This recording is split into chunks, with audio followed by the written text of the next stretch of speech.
Hari ini Ustaz nak kongsi. Wahai geng syariah, jawab, apa hukum orang tinggal solat?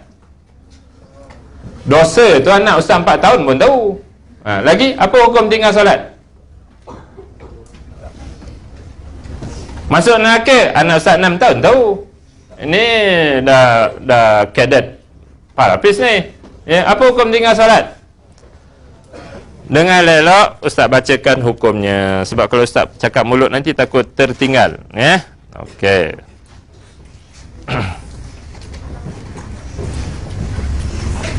Hukum orang tinggal solat. Orang yang meninggalkan solat kerana engkar tentang kewajipan. Boleh faham? Dia tinggal solat, lepas tu dia kata, pirah solat ni zaman pandai pasir je. Sekarang ni zaman sains teknologi. Orang perang sekarang ni perang maya, mana ada doa-doa lagi. Macam tu ya. Kalau dia kata macam tu, maka orang itu hukumannya ialah menjadi kafir, murtad, keluar daripada Islam. Ya.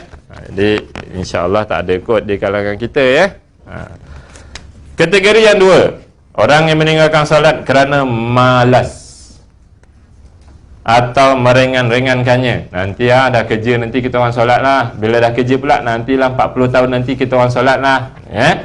Bila dah 40 tahun pula, nanti 61 nanti solat lah. Dia ringan-ringankan. Ataupun dia malas, kawan kejut dia tak bangun. Ya? Alas, malas gitu ya.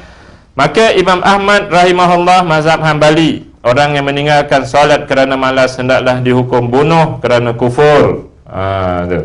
Walaupun dia kata solat tu wajib, walaupun dia hafal firman Allah Ta'ala, sabda Rasulullah SAW, tapi kalau dia tak solat kerana dia malas, hukumnya kafir. Jadi bukan main-main lah. Ini kena masuk Facebook ni layang kat, kita ada 300 orang lebih kurang, satu orang layang pada 400. 400 kali 300, InsyaAllah umat Melayu ni jadi baik.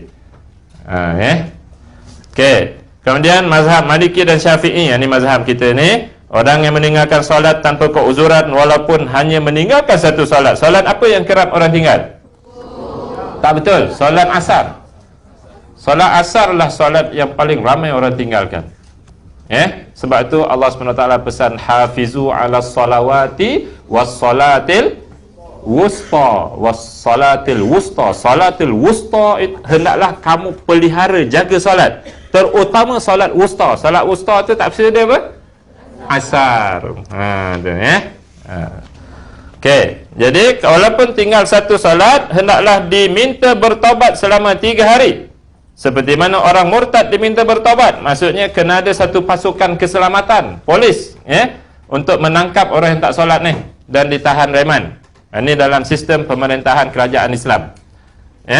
Ada satu pasukan khas yang dipanggilkan pasukan Hizbah ni, yang menangkap orang yang tak solat ni dan diremankan, ditahan dan dihantar kat situ pakar-pakar perunding psikologi ni. Kalau di USIM tu kepimpinan dan apa namanya tu?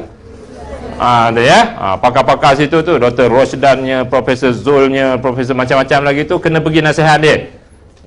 Selama 3 hari. Kalau dia tak nak solat juga, sekiranya dia tidak mahu bertobat, maka hendaklah dihukum bunuh. Ini pentingnya solat. Bukan Ustaz nak timbulkan bunuh tu, nak timbulkan pentingnya solat. Jadi layangkanlah Facebook dan email kepada adik masing-masing di kampung. Tak boleh kan? Ini cara kita berdakwah lah. Kemudian itu mazhab Maliki Syafi'i.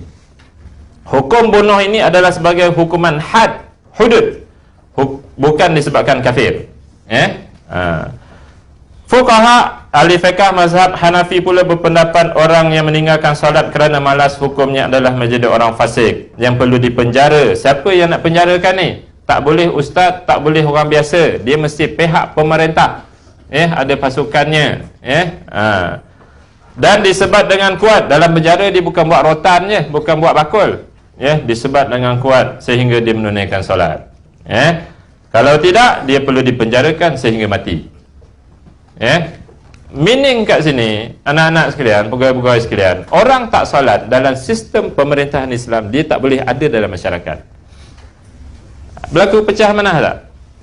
Tak. Berlaku abai tugas tak? Tak. Berlaku rasuah? Tak, kan? Berlaku tak beli senapang tak boleh tembak? Tak akan berlaku. Ya, sebab orang solat ni, kita tahu tadi, dia akan tunai wajib, dia akan jauhkan yang haram. Ya.